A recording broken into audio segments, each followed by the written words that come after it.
Hi everybody, my name is Bart Jones and this is my video on how to get your slow computer working like new again. Before we begin, let's go over the materials needed to complete these steps. The devices needed to complete this process are as follows. You're going to need some sort of backup device, such as this DVD burner.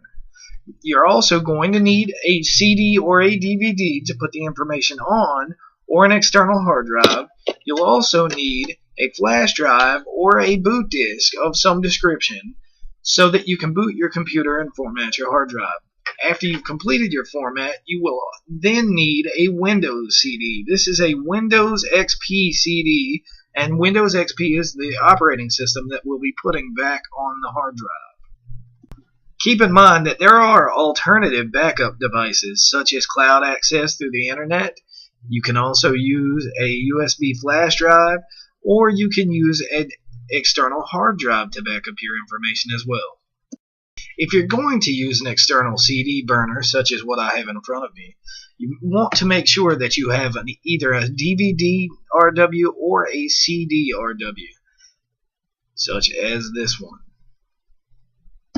Now that we've prepared our backup device, we need to think about which files we're going to back up off the computer.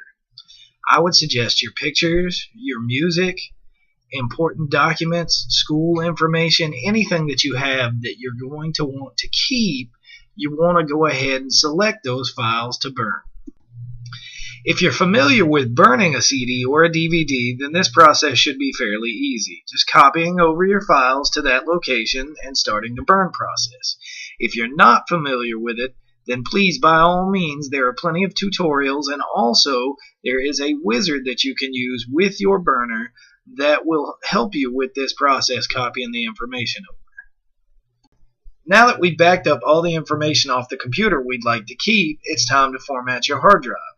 To format the hard drive on the computer, you're going to need a device that boots outside of the operating system so that you can format this drive. I have selected this USB flash drive as my boot device. Keep in mind the device that you're going to use as your boot disk needs to be set up beforehand. To make a floppy disk, a flash drive, or a CD bootable, there are plenty of utilities out there. This flash drive in particular, I use the HP USB disk storage format tool and use the Windows 98 boot disk files to make it bootable. With this boot device, we can now format the hard drive. Insert the boot device into the computer and start it up as you would normally. Once you've started up the computer, hit the F12 key and that will bring you into the boot menu.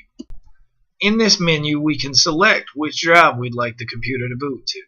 If you're using a floppy disk as your boot device, then the A drive is the one you're going to want to select.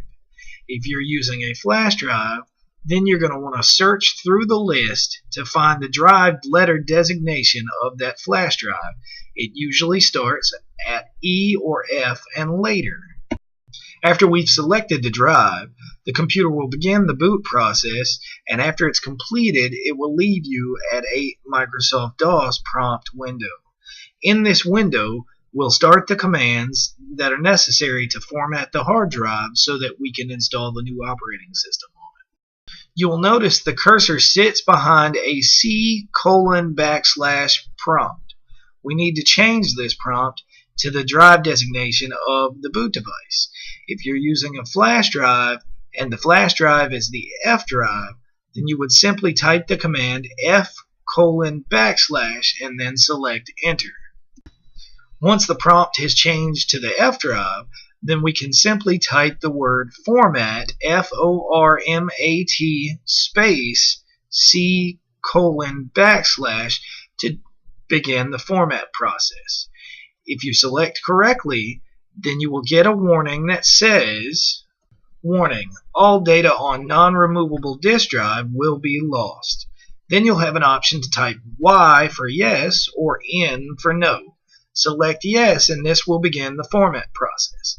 Keep in mind that this process is taking the hard drive all the way back to the ones and zeros, so it can be a lengthy process. Now that the format process is completed, we can go ahead and install the operating system on the computer.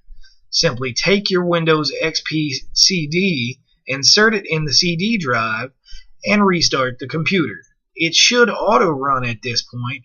If not, then you can go back through the F12 boot process menu and select the CD drive.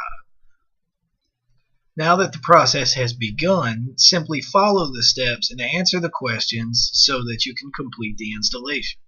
Once the installation is completed, your computer will restart. Now that your computer has restarted and you're in Windows XP, we can identify which device drivers were not properly installed during this process. The missing device drivers will be indicated through the operating system. Windows XP will pop up menus searching for these device drivers. If the driver files cannot be located on your computer, then you're probably going to need another computer to download these drivers from the manufacturer's website.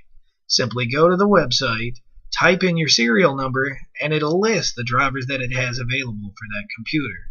The ones in question that you need, you will simply download, put on a disk, insert that disk into your computer, and install them accordingly.